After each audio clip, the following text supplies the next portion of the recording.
Hey, tourpreneurs, it's Mitch Bach, and just a quick note before we begin today's episode. Tourpreneur is currently sponsored by Google. We're thankful for their support of our community, and we are offering with them a completely free course helping you unlock the power and potential of Google's Things to Do program, which is specifically helping tour operators add their tours to Google in new ways that gives you new exposure and more direct bookings. To learn more, go to tourpreneur.com/Google. And as always, show notes, more resources, links to our newsletter, our business coaching community, and so much more are available on tourpreneur.com. Now to the episode. Welcome to the Tourpreneur Podcast. Travel industry veteran Shane Whaley will take you on a journey with fellow tourpreneurs, sharing their tips, ideas, insights, and success stories to inspire you to make your tour business the best it can be. Hi, everyone. Welcome back to Arival Online, insights that matter in challenging times for operators of tours, activities, attractions, events, and experiences, all of the things that travelers do when they get there. I'm Douglas Quinby, co-founder and CEO of Arival. Really excited to have with me today Tao Tao, the COO and one of the co-founders of GetYourGuide, one of the largest online travel agencies or online marketplaces for our industry of tours, activities, and attractions. We have lots to talk about, how GetYourGuide is dealing with the current crisis, what they're doing for operators. What does all of this mean for sales and distribution and the online marketplace that so many of us operate in? So lots to talk about there. So Tao, welcome.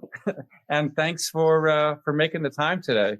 So where are you? I presume you're not at the office, or are you at home? Where are you right now? I'm at home. I'm in my living room. And so I presume GetYourGuide right now, is Berlin and Germany and pretty much a kind of a lockdown place. So you have everyone working from home right now? Absolutely. So this is obviously a difficult situation.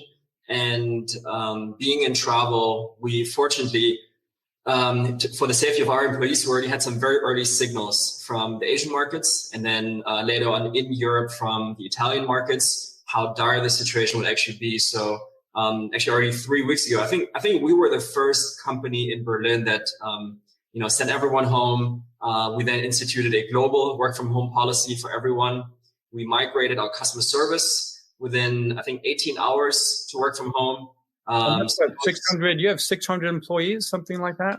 Yes. So we have close to 700 employees. Oh wow! So that was quite a feat. But I mean, people. There's two theories, right? One is that crisis brings out the worst in people, and crisis brings out the best. And if anything, we've seen only the very best in our people in the last couple of weeks. The sense of urgency, the caring, the solidarity. That was just great to see. So there's been, obviously an enormous amount of discussion about the impact of all of this on the operator community. We've published quite a bit of research to try to understand the extent to which operators are at risk and what's happening. What about, how is this affecting the GetYourGuide business? I mean, and also just what are you, especially the leadership team, what have you guys been going through? Just, personally, this has got to be a difficult thing. How do you motivate and keep these nearly 700 people kind of engaged and just pushing the business forward as much as you can? Well, look, our business is a reflection of the business of all of our supply partners around the world, right? So we're in the same boat. I think just like everyone else, we're seeing revenue and bookings drop to basically zero, right? So I think that's the same for everyone. We're in the same boat, and we're seeing the same trends. And I think Europe is in lockdown. Asia, for the most part, is still in lockdown. The US and Latin America overall in lockdown. And I think Australia, New Zealand, I think everywhere is in lockdown. So this is definitely, I think in the beginning, we're talking about a hiccup. I think now it's clear this is the biggest crisis that travel has ever seen. Also by the fact that now billions of people travel versus during the Great Depression, you had maybe 10 million, 20 million people travel. Now you have 2 billion people travel, right? This is by far the largest industry in the world in terms of employment, in terms of jobs affected. So I think we're all heavily affected. And look, I think the concern we have at the moment, management, let's be honest, like we're doing okay. I think the concern we have is for the customers who are stranded. So those were the first ones we took care of, making sure that they can cancel flexibly. And that even in the case where the cancellation couldn't be borne by our supply partners, who, by the way, were extremely generous, so super grateful for that. We bore that cost because we want to make sure that customers feel safe. Two, obviously get rid of all cancellation fees for supply partners. Daily calls, weekly webinars, doing all these kind of things, very similar to what you do. Then our employees, so making sure they're safe, work from home, make sure they have everything. So I would say, and then the management, you just deal with it. This is your job, right? But this is also, I guess I've always thought of GetYourGuide as a startup, even though you're about 10, 11 years old, something like that now. So I guess it's technically not a startup anymore. But I guess, and I would ask this question when I've interviewed you and Johannes, in the past, 7-8 years ago, like, did you ever imagine that, you'd raise $600 million? Did you ever imagine that, this could be so big? And now I want to ask, so did you ever imagine that we could be facing, a situation like this? I mean, we all as CEOs or as business owners, you have to scenario plan. You have to plan for bad times as well as good. But I mean, a situation like this, how do you plan for something like this? Yeah, maybe to one of your first implied questions first, which is, could you ever imagine this could even get so big? I think you know best that the two of us, we always thought it could be so big, right? I still remember, 7-8 years ago, we were banging the doors of conferences like Focusrite, and you were there, totally in your corner. We should talk about it. Just not enough interest. And I think we kept talking about it, right? And so now at least, so in a way, we rose to a level where the fall is also quite steep. So I think in a way we should be, we're super grateful that, everything we dreamed of in the last 7 to 8 years actually came to fruition. So that's been great. And that the industry is finally getting the recognition that it deserves, right? I mean, you guys talk about it all the time. This is the core of travel. This is why people travel. I think this is, it's a pity that just as, I feel like the industry was getting steam, was getting momentum, everybody's talking about it. Even the financial industry is talking about it, that this now happens. So, these kind of black swan events, as they call them, nobody can predict them. And the number one advice that we give internally is it's all about adaptability, right? I mean, Darwin famously said, it's not the strongest creatures who survive, but the ones who are most, quickly adapting to change. So I think that is the number one skill. Now, the good news is, and you know this, we started the business as a student project in 2008 in a financial crisis.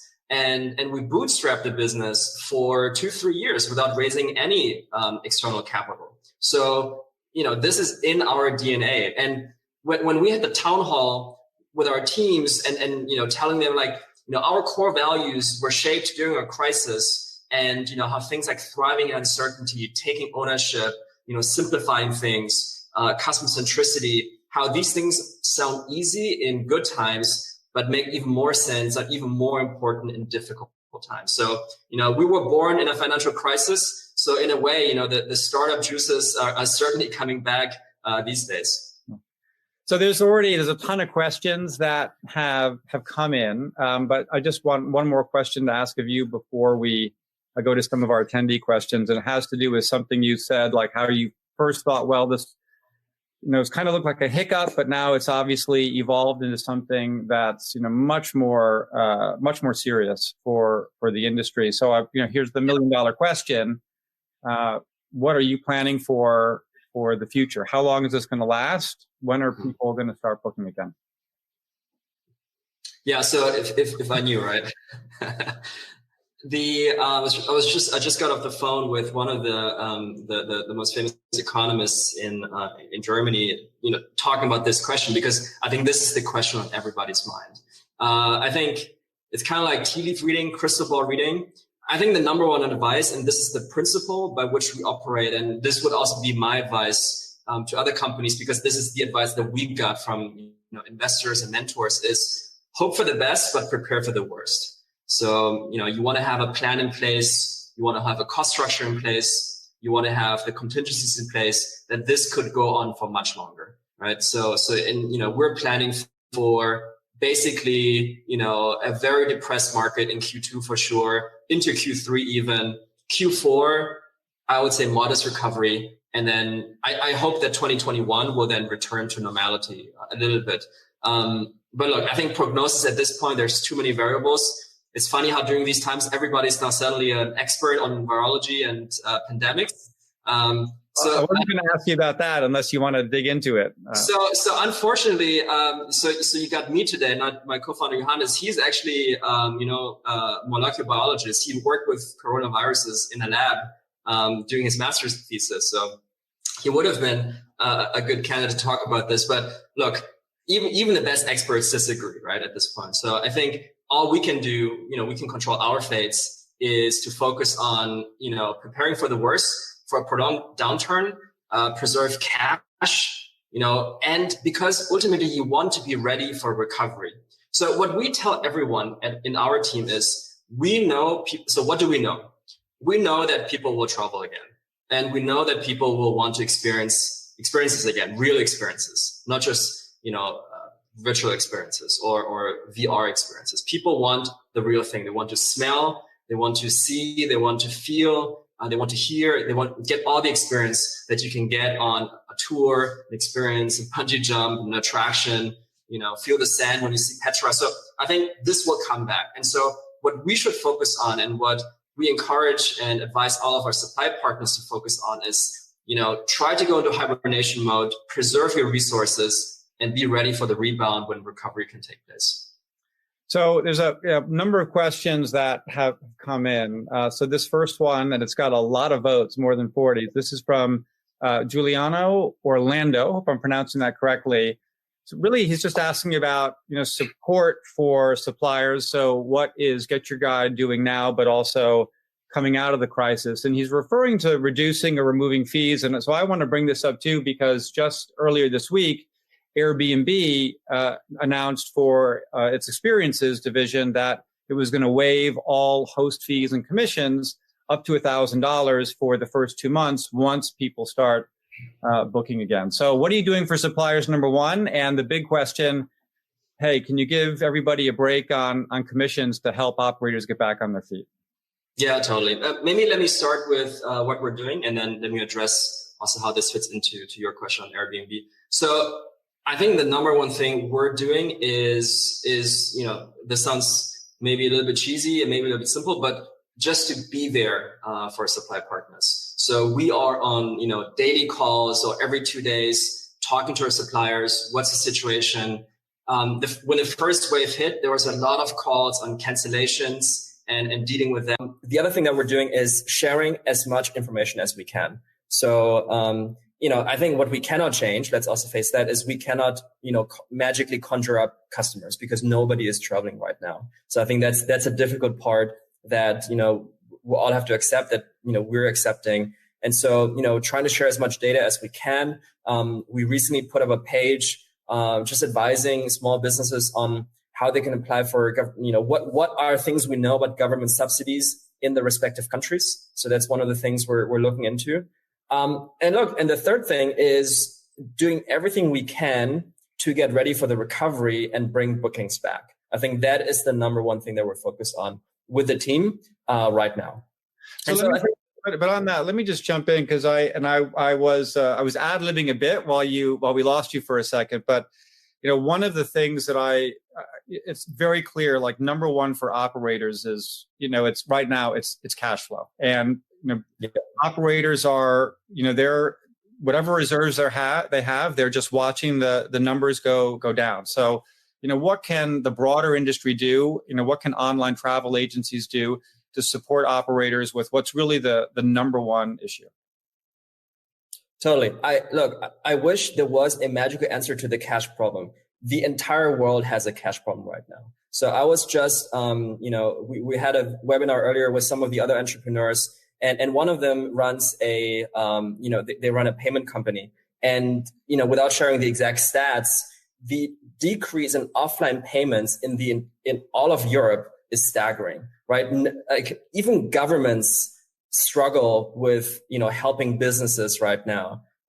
So I think what we should do, all of us as entrepreneurs, is look out for ourselves when it comes to cash management. I think I think this is the reality that we face as well. So we're not going to investors and say, can you help us? But we're saying to ourselves, with the cash that we have, how do we manage it so it lasts a very, very long time? I think that is what we should be focusing on as businesses. Look inward, find this inner strength, and preserve the cash. I think that is the number one thing. I mean, and then see if government can help. I think the government this is the role of government, right? So in times of external crises, external shocks, how can they help? So in Germany, there's a lot of mechanisms. And I'm sure in the US, they just, implemented a huge stimulus bill. I would look towards these programs when it comes to maybe a little bit of support when it comes to cash. But otherwise, I think it's all about, how can we internally manage that cash position? So what about commission? So I brought up the issue of the announcement from Airbnb. Yeah. I've asked this of some of your peers or competitors in the market. What's GetYourGuide's position on supporting operators with either lower commissions, deferred commissions, something along those lines? Yeah, I mean, so first of all, we applaud whether it's a competitor or whoever, anybody who helps the industry in some shape or form, I think is a good thing, right? I think any help that anyone can give in some shape or form is a good thing. At the same time, the way we look at it is, every company should focus on what they do best and what we think is about, creating value. The way we look at commissions, for example, it's not a charge, right? It's not a fee. It's not a tax. What a commission ultimately is. So when a supplier chooses to work with us on a commission, we take that commission and invest it, right? And so I think what our number one objective now should be is how do we maximize the recovery speed when things come back? And that is what we actually use the commission for. We use the commission for building technology actually in the crisis now to make sure that customers have a better time finding and booking the right experiences. We're using that commission to launch marketing campaigns. We're using that commission to acquire customers around the world. We're using that commission to localize content, provide the customer service. So it is an investment. It's not that we're just sitting at the roadside and collect this profit. I mean, we're not in that position either. I think we all know this is a massive industry. We're as much a challenger to this market as anyone else. And so our approach is less about, how can we give, a handout, because ultimately this is the core part of what we do. For us, experience is not an add-on product. Maybe if it's an add-on product, you can, do these kind of things. But for us, this is the core product. And when it comes to the core, we want to see it as an investment.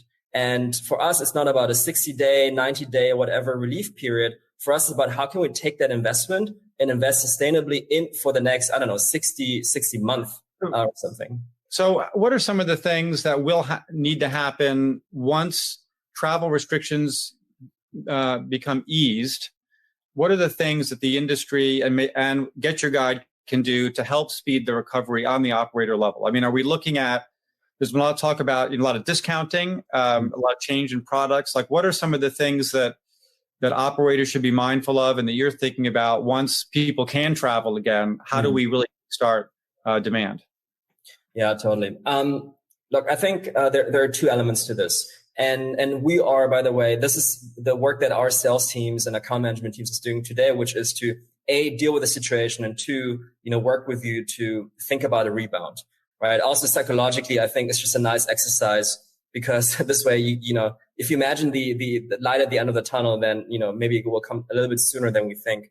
And so the way we're looking at recovery is twofold. One is, let us not forget the core of what we do, right? The core is providing incredible experiences everywhere. And, all of our supply partners, provided great experiences before the crisis and will provide great experiences after the crisis. At the same time, there will be a few things that will be changing. And I think this is where the most creative and the most adaptable partners of ours, with whom we then work together to find ways to, see what changes and kind of tackle onto that. So, what are some of those changes that you think will happen? Exactly. So I think a couple of the changes will certainly, so we don't know. I think it's about trying a few things. One of them could be that it's more about domestic tourism, right? Because we may not know when borders open again for international travel. One of them could be more about weekend trips. So if I'm a supplier here in Berlin, maybe think about, how we can, get demand from Berliners into nearby Berlin. Another thing is probably smaller groups, because, for attractions, one of the key things that we're advising them on is thinking even more now about time ticketing, because, the queues for the ticket booth obviously is not a site that maybe customers want to see. So I think it's really, and there is lots of ideas, but the approach that we take is, and that we encourage our partners to take with us, is one of partnership. I'm going to give you an example from the good times. So when we saw in the data in Bali, working with one of our great suppliers there, we saw that people were searching for the gates of heaven. So it's like this, I'm sure you've seen this temple with a slice in the middle you can see through, and lots of people take Instagram pictures. So we went to Neoman, and it's actually funny story. His cousin was actually the tour guide when Johannes proposed to his then girlfriend to become his fiance. So lots of connections to that partner of ours. But when Neoman, we talked to him, said, look, lots of people are searching for this and they want to do this tour because they want to put it on Instagram. Hey, why don't we design a tour together that is about looking at all the scenic Instagram spots and call it an Instagram tour, or the top Instagram spots. So, and this now became one of our best-selling products in all of Asia, 4.8 out of 5. Customers love it. We've now replicated this with more partners around the world. So I think what this example shows is two things. One, working with a partner together based on their insights and our insights. So we have the customer data. You as the local partner have the local insights, creating a product based on something that consumers want. So I think that goes to my point, is, about adaptability. And then the second thing is then taking these learnings and then scaling this across all of our partners based on something that we saw. So I think in recovery, we need to do something very similar. We have to be very agile in looking at what are customers demanding? Do we see new trends? Let's try a few things. And then the things that work, that stick, let's scale that. Let's scale that with the partners we tested it with. And then, we're obviously super open to share these learnings with our suppliers globally so we can create these kind of successes everywhere. So let me go through as well a couple of key things that have come up. One is related to a question. These are some just tactical things that I think are possible for operators today. So one, we've heard about, so Viator had announced that they are shortening the payment window, again, to help address the cash flow issue. Is that something that you guys are looking at? Yeah, look, I think, we're entrepreneurs, we're pragmatists. We want to focus on what matters right now. When there are no bookings, why are we talking payment terms? I mean, let's be really honest, right?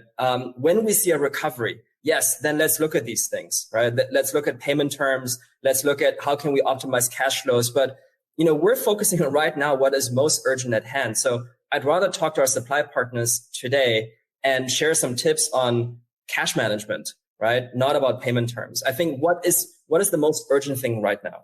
Well, what about, and this is also another question from Giuliano Orlando as well. So what about when you're selling experiences, but selling them as gift cards or vouchers for the future, as opposed to selling specific experiences? A lot of operators are trying to do that directly.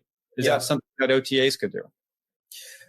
I think the tricky, so first of all, I would encourage all of us to experiment, right? We're also experimenting. So we just launched this, virtual tours thing, World at Home, and we can talk about it a little bit later. Look, we're also trying. I think this is a very, very new world. This is a strange world, and we should be trying things. By the way, that's also why, as dire as the situation is, this kind of a situation, gets you very creative and very agile. So it's definitely a very high adrenaline situation. But look, on the gift cards thing, I think, the way we look at it is maybe it's something we'll try. I think the challenge, and I think just my personal opinion, is it probably works a lot better for local operators. Because if you buy a gift card with us now, we don't even know where you will be traveling as a customer. So that wouldn't immediately benefit our local partners, right? So versus a booking that goes to a local partner directly.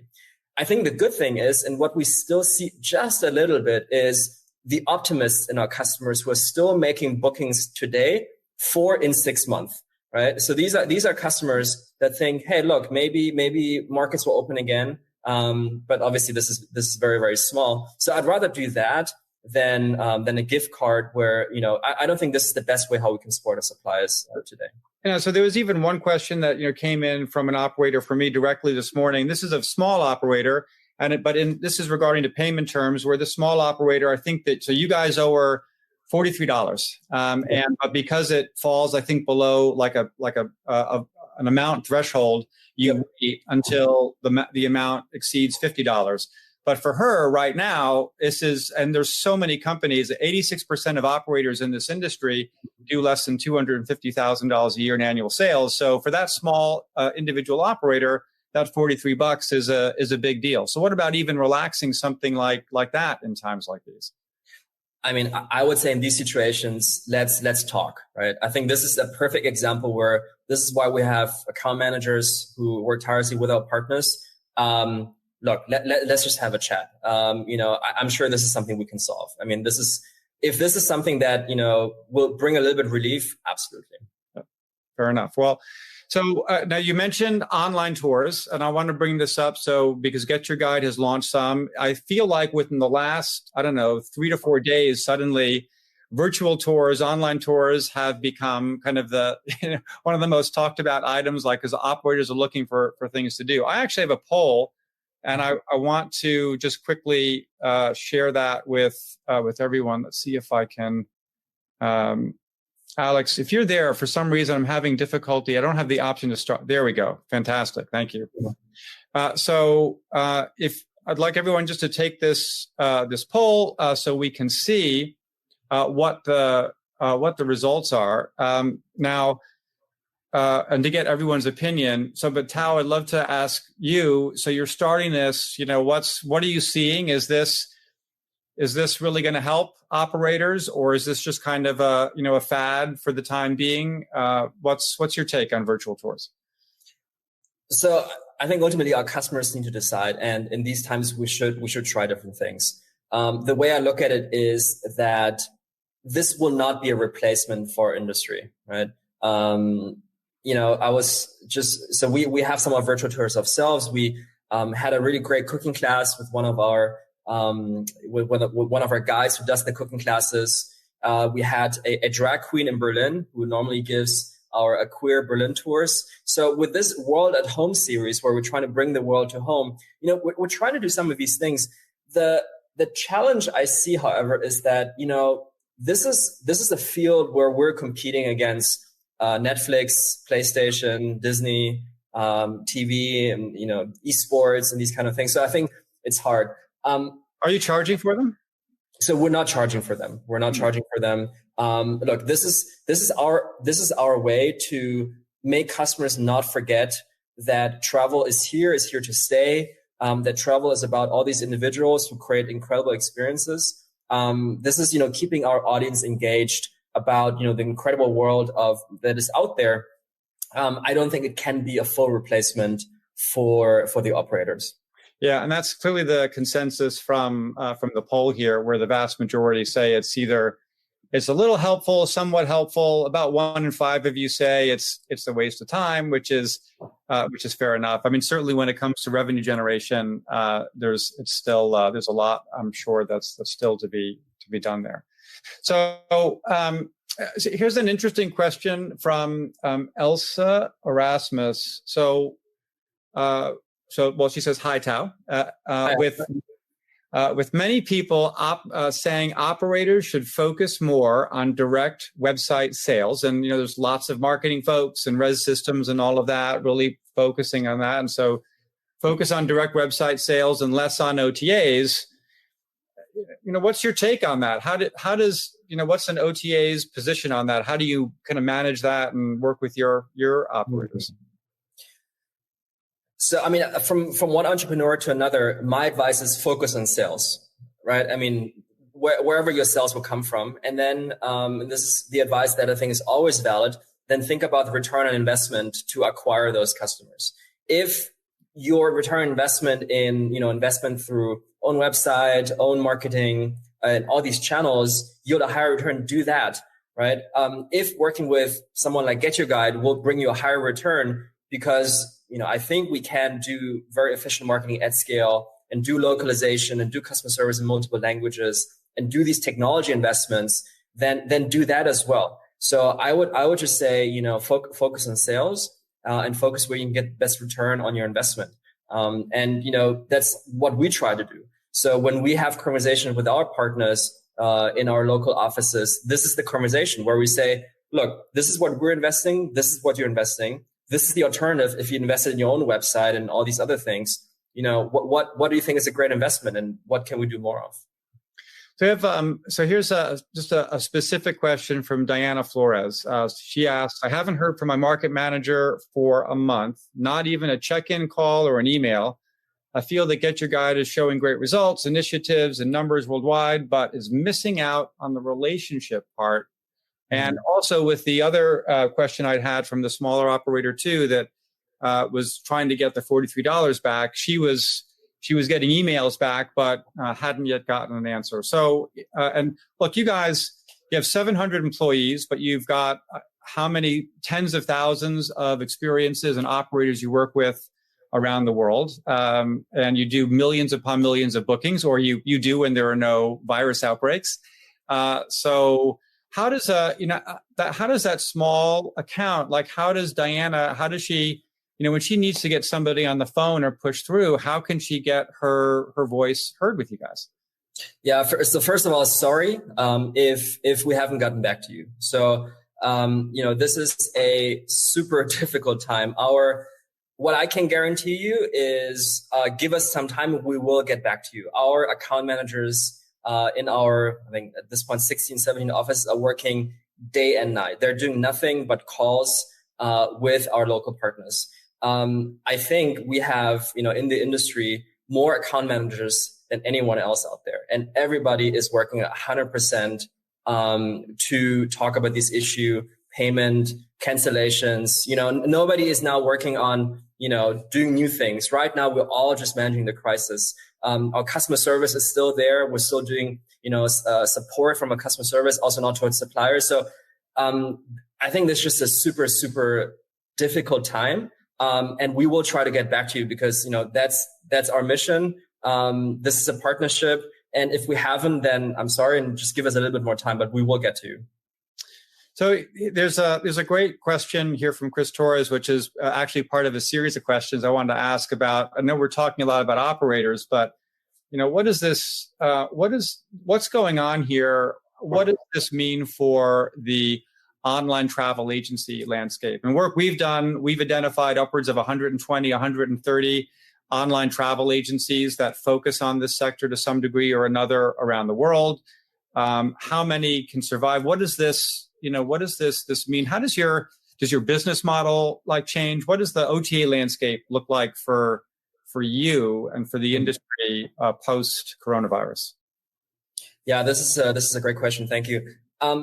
So first of all, not everything will change, right? So I still think we should think about what are the things that aren't changing. Again, what will not change is people will travel, people want to book experiences, and they will, hopefully use OTAs because, you have choice, you have languages, you have selection, customer service, multiple languages. Those things will not change. I think what will change, however, are a few things. First of all, we will see which OTAs were really serious about experiences, right? Because, again, in good times, that's when you can do your 20 initiatives. Now, for us, this has always been the core. We've done experiences for 11 years now, probably earlier than most. And this is all we've been doing. And all of our innovation, all of our manpower, all of my thinking, all of the team's thinking has only been going into, and we'll be doing this for the next 50 years, if it were up to us or even longer.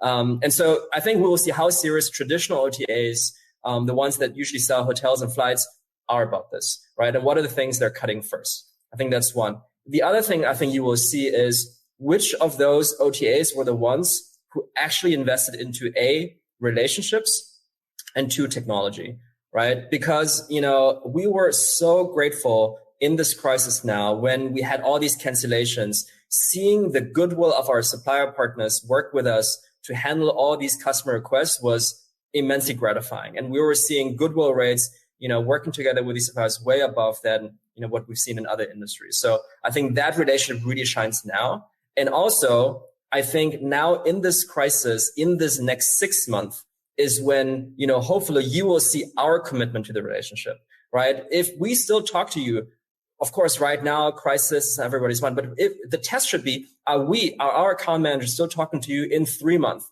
when it's the darkest, right? That is, I think, our commitment to the relationship. That is one.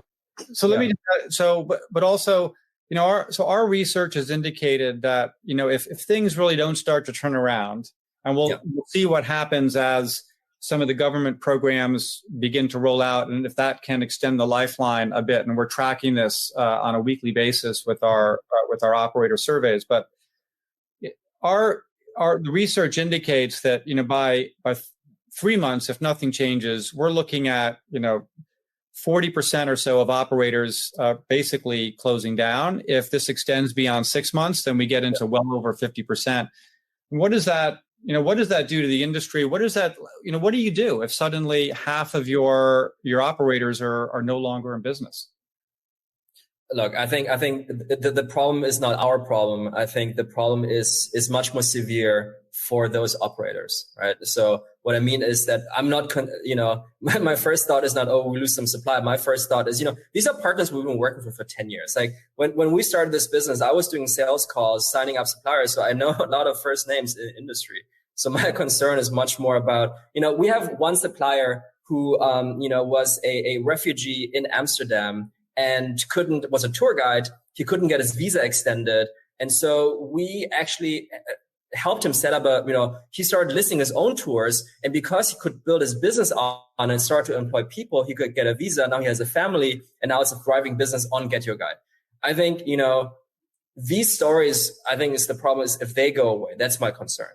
And so, that's one. The other thing is I am deeply convinced of the resilience and ingenuity of this industry.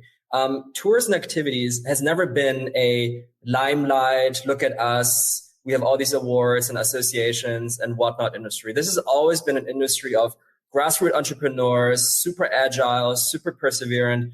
Let's put it this way, I have a higher hope of this industry coming through the crisis better than, let's say, the hotel industry, right? Also because, hotel is expensive and that's a different set of problems. So and also another thing that gives me hope is when you look at the current crop and the current set of entrepreneurs in this industry today who are offering tours and activities, half of them, if not more, were not around before the last crisis, right? So this is a lot of entrepreneurs that, grew up in this new world and were very fast in adapting to new rules, right? 20, 30 years ago, this was a tour operator dominated world when very different rules applied. So whenever there was a crisis, entrepreneurs reoriented, changed the product, and build new supply because we know demand will come back, right? That is a fact. When there's demand, I'm convinced, all supply partners can create products that customers love. So let me go back to a few attendee questions. So this is from Jorge Diaz Largo. Does GetYourGuide have a cash problem with over 600 million in funding? I'm going to guess probably not, but I'll let you answer. Yeah, I mean, I think we were very lucky. I think there's no other word to describe it because, you don't raise a funding in preparation for a crisis, right? So, a crisis happens. And then if you were lucky to raise funding before that, that is great. That said, even we have to tighten our belts significantly, right? So one thing that, also when we tell our own teams is our biggest investor is not our investors. The biggest investor is our customers. If those customers are gone, that's our number one source of funding, if you will, for staff, for salaries, for marketing, right? I mean, no amount of investment in the world can carry that load that customers usually carry on a daily basis, right? So I think it's tough for everyone. So it's not that we're in a super luxurious position, and our teams are feeling the brunt of it, right? So we're all cutting back a little bit. It's definitely tough times, and we're preparing for a period of, I think a couple of dark days, but, hopefully we preserve the energy and come out strong on the other end. So there's a question from Alex Luskin. I think we've already addressed this a little bit. It's just about whether or not GetYourGuide is doing online tours. I think we've talked about that, but do you see the online or the virtual tour initiative continuing post coronavirus? Do you think that could be a standalone product on its own for online travel agencies and for tour operators in the future? I think it remains to be seen. I would still say, let us not lose sight of what we're truly great at. And all of us, we're really good at delighting customers in person, right? I mean, I think if there's one thing we all know about our industry is how good we are with in-person hospitality. All the thought processes from attractions of how customers have the best entry experience to, tour guides of, how do I position my tours so that, for example, I want to stand behind a wall so that I form a half moon circle so everybody can hear me. Like all these kinds of insights would be lost online. So I think we should choose where to play and how we can win. And I still fundamentally believe, and we're betting our business on this, is that it's all about real world experiences. So I want to just scoot down a bit. So there's a question from Adrianus Julianto, and it's a long name. So I'm going to stop there because I can't see it all on my screen as it scrolls over. But he's asking about GetYourGuide Originals. And I wanted to spend some time. And I know we had scheduled for 45 minutes, everyone, but we lost Tao for a few minutes. So I'm going to make you stay on for a few more minutes, if you don't mind. For sure. Yeah. So you guys, with Originals, I've found this to be, it's a very unique approach within the industry. I've seen your co-founder, Johannes, really talk about Originals being at the center of your strategy going forward. It could generate, maybe it's a small percentage of total products, but a larger percentage of total revenue. So you guys are all in on kind of branding and the customer experience. From the operator side, I'm thinking to myself, boy, what does this mean? I'm now having to compete directly with GetYourGuide. What if I offer a similar tour? What does that what does that mean to me and to my listings? Do I want to become a GetYourGuide original partner or provider? So it's interesting. It's like you're almost competing with some of your supply partners. What do you say to operators that you've been working with for years and have those? Thanks for the question on Originals. Would be no Douglas interview without that question. Maybe next time you can think of another one that's new. No, I think they keep coming in. They keep coming in from. So it's not just me; it's Adriano's too. I mean this, and we keep getting the questions from operators. I mean that because you guys, it's growing, right? This is a growing part of your business. No, totally. I think let's clear the air a little bit on our original strategy. And look, we want to be very transparent on this. Our goal with GetYourGuide Originals is to set a quality standard for tourism activities. So it's about quality.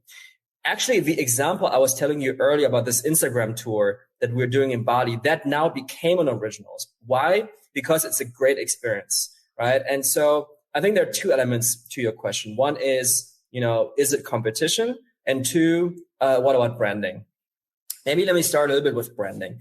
The way I look at the brand of our supply partners is, I think a brand is more than a logo. I think brand is about the quality and the promise that a partner gives to the customers. And so, what we've seen, for example, when we do Originals is, for example, this tour or another tour, when we work with Essam Ocean Air in Dubai, he actually asked us to brand his cars because then it would be easier for the customers to find it because they booked it on GetYourGuide. So the brand that Ocean Air has with us is the quality. And so we want to scale that quality to more customers. So we are determined to create this value for customers and brand it in a way that is, for example, recognizable for the meeting point for the customer. So I think that's on brand. I think to the question of competition is, look, we want to work with you to create incredible originals. Get Your Guide, let's also be honest, is a marketplace, right? There is competition between various supply partners. And we think competition is a good thing because it will ultimately create more value for consumers. It will create more value for travelers, and the best experiences win. When we started GetYourGuide, we had maybe a different set of supply partners on our platform that were the best sellers. Now you have a different set. And over the years, the quality has gone up and up and up, right? And so, we want to work with the best suppliers to create these originals because that's why we think we can create the best value for our customers and ultimately also for us win in the broader competition of tourism activities. So, but I think, for sure that's the case. But I think also when you run a marketplace, then the marketplace has certain advantages over the participants in the marketplace. So a really great example is Amazon, right? So you have Amazon, which is this huge marketplace, and there are brands that have come in to sell their products. And this has been written about in the Wall Street Journal and elsewhere, where Amazon identifies great selling products. They go in and create an Amazon branded product, and they leverage that data that they see from other products to introduce their own products and effectively compete with their suppliers, their partners. And a lot of those partners have complained about that. So I think that's the real fear, right? Suddenly I'm the small tour operator. I've been doing great business and providing, great service to your customers through GetYourGuide. Now GetYourGuide is going to come in with $600 million and we create a product with a lower price competitor, and I'm really stuck. So what do you say to the operator that could be confronted with that situation? Now, first of all, I acknowledge the concern that this creates because we're putting our name on something. And I acknowledge that in other industries like Amazon is a little bit different, right? We don't have a factory for USB cables or batteries and suddenly compete with Energizer, right? So it's not quite, we don't have a factory just churning out helicopters and Empire State Buildings and desert safari cars, right? We don't have that factory. And so I think it's not quite the same comparison. Our pitch to local operators is, hey, look, this is our standard for an original. Let's work together to create one, right? Because what are we doing with originals again is we have a very high quality standard on how should it look like, what's the itinerary, like the originals in Bali, like some of the originals we're doing with the desert safaris, like the originals we're doing with the Third Reich walking tour in Berlin, right? So we are working with local partners to create these incredible offerings. And we want to work with the best operators out there to do that. Actually, we are now in the process of speaking to more partners now in the crisis to think about launching more originals when the crisis is over. Again, we're not buying cars. At least not that I know. Maybe somebody is doing it, but they haven't told me. We're not buying cars today and doing that, right? So I think, ultimately our thing is we want to create a marketplace offering incredible experiences for all customers. Originals will be an important part. The bigger part, just in terms of revenue, in terms of coverage of experiences, will be everyone else. And that will always be the same. This will always remain a marketplace, a platform where, yes, there is competition, but it is competition between providers of incredible experiences. And I think that competition will create superior experiences for the consumers. And I think that's just, the usual business. And so we're determined to continue creating best-in-class experiences and working with local operators to realize them. So we just have a few minutes left. So I want to get to a couple of these last questions that have got a number of votes. So this is one from Denis Vergier. Again, my apologies for the American pronunciation or mispronunciation. How did you choose so quickly to communicate to consumers around the outbreak? And I guess when did you act first? So when did you begin to see a problem, and how did you formulate your communication strategy? And actually, I'd like to ask this too, if you could just respond both on the consumer side, but also on the supply side as well. How do you identify potential crises like that and kind of get into crisis communication mode? I think there's no playbook for crisis. The only playbook, and we've called up a few of our mentors and other companies in this space, the number one advice everybody gives is better fast than perfect. So, what we did is maximally empower our teams internally to do the right thing.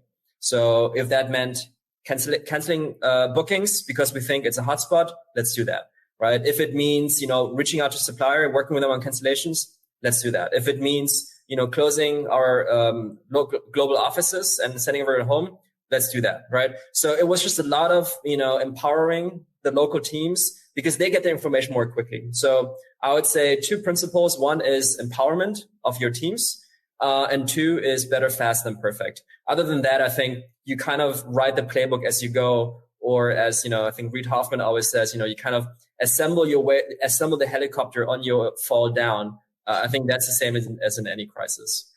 So I don't have time for for 2 more questions. So this is a pretty specific one about the Russian market. This is from Lucas Domer. Hi, Lucas from Tsar Voyages. So he's got a specific question about taxes in Russia. He says that they have to pay taxes on GetYourGuide's behalf in Russia, which is increasing the commission from 30% to 32%. He says that he complained about it, and you guys threatened to kick him out of the platform if they didn't want to comply with that. So what's your take? What's your response to Lucas there?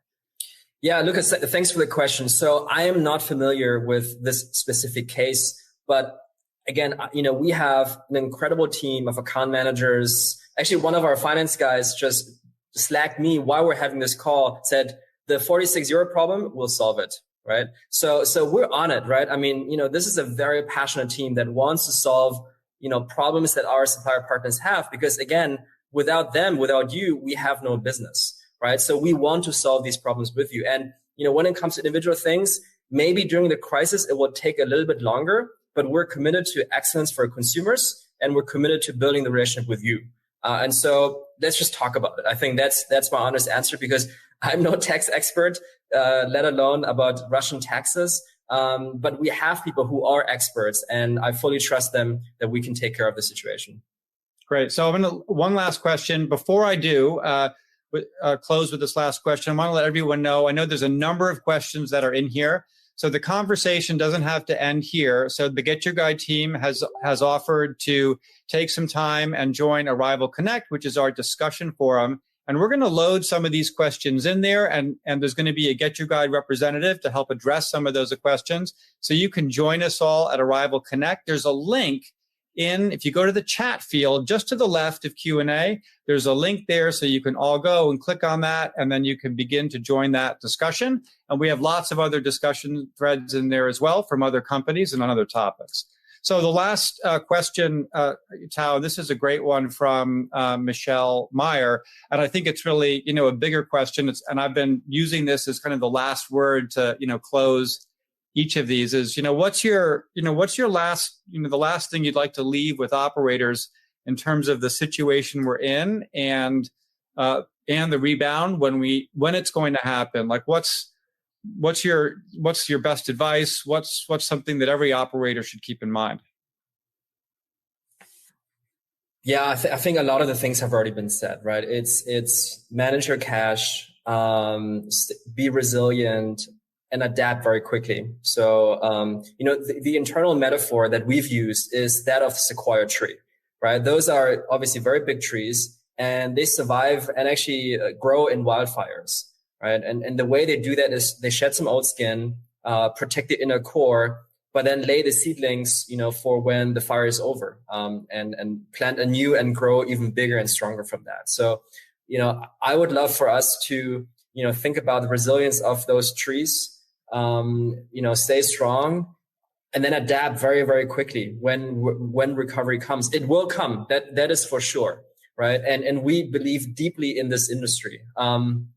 Because you were mentioning Arival Connect, for example, when Arival was canceled in Berlin, this, like we just called everyone and said, look, let's do it our place, right?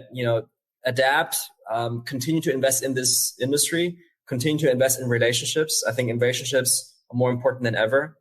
Continue investing in, product and technology if you can. And then, just stay strong until recovery comes. Stay healthy and retain your mental balance as well. Awesome. Well, it's important for all of us, especially at a time like this when we're all, stuck at home. We need to obviously take care of our businesses and our partners, but we also have to take care of ourselves and our families and our health and all of that. So that's certainly the most important thing. Thanks for listening to the Tourpreneur podcast. Be sure to visit tourpreneur.com to join the conversation and access the show notes, including links to the resources mentioned on today's episode. This is Tourpreneur.